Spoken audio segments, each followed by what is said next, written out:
ऐसा माना जाता है कि जब से सभ्यता शुरू हुई है तभी से योग किया जा रहा है।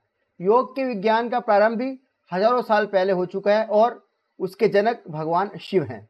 शिव को ही पहला योगी अथवा आदि योगी के नाम से जाना जाता है, अर्थात शिव ही आदि गुरु हैं। यानी कि अगर हम सबसे पहले गुरु को देखें तो वो भगवान शिव ही हैं और शिव से ही जो है योग की शुरुआत थी, योग का प्रारंभ हुआ। मान्यता है कि भगवान शिव ने इस योग विज्ञान को हिमालय के क्रांति सरोवर झील के तट पर सप्तऋषि को प्रदान किया था। भगवान शिव से प्राप्त इस ज्ञान को सप्तऋषियों ने एशिया, मध्य पूर्व, उत्तरी अफ्रीका तथा दक्षिण अमेरिका सहित विश्व के विभिन्न भागों में पहुंचाया। यद्यपि पूरे विश्व ने इसे अपनाया, परंतु उसका केंद्र भारत में होने के कारण यहीं पर इसका प्रसार प्रचार अधिक हुआ और भारत ने ही संपूर्ण विश्व को इसकी राह दिखाई। सप्तऋषि अगस्त्य ने भारतीय उपमहाद्वीप का दौरा किया और योग को लोगों के जीवन में सम्मिलित किया।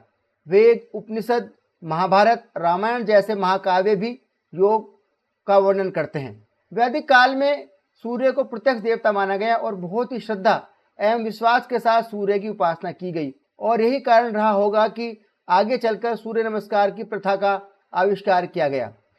सूर्य नमस्कार में मंत्रों के साथ विभिन्न मुद्राएं बनाई जाती हैं जिनमें विभिन्न आसन समाहित होते हैं। पूर्व वैदिक काल में भी योग किया जाता था। महर्षि पतंजलि ने पातंजलि योग प्रदीप में योग की प्रथाओं, इसके आशय एवं ज्ञान को व्यवस्थित रूप में वर्णन किया। महर्षि पतंजलि के पश्चात अनेक ऋषि मुनियों ने भी योग की परंपरा को आगे बढ़ाया। 800 से 1900 के बीच आद्य शंकराचार्य, रामानुजाचार्य, माधवाचार्य के अतिरिक्त रामकृष्ण परमहंस, रमण महर्षि, परमहंस, योगानंद, विवेकानंद आदि ने योग के विकास में योगदान किया है।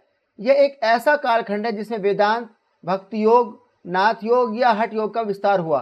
समकालीन युग में स्वामी विवेकानंद, श्री टी कृष्णाचार्य, स्वामी कुवलयानंदा, श्री योगेंद्र स्वामी राम, श्री अरविंदो, महर्षि महेश योगी, आचार्य रजनीश, स्वामी सत्येंद्र सरस्वती जैसी विभूतियों ने योग के प्रचार प्रसार में अहम भूमिका निभाई।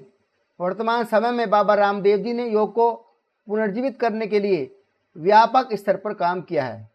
योग और योगासन से जुड़ी बारीकियों को जन जन तक पहुंचाने में रामदेव ने उल्लेखनीय प्रयास किया।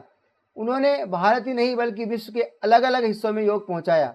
अपने कैंपों के जरिए असाध्य रोगों से बचने के लिए योग के अचूक गुण बताए। रामदेव जी ने पतंजलि संस्थान की स्थापना की।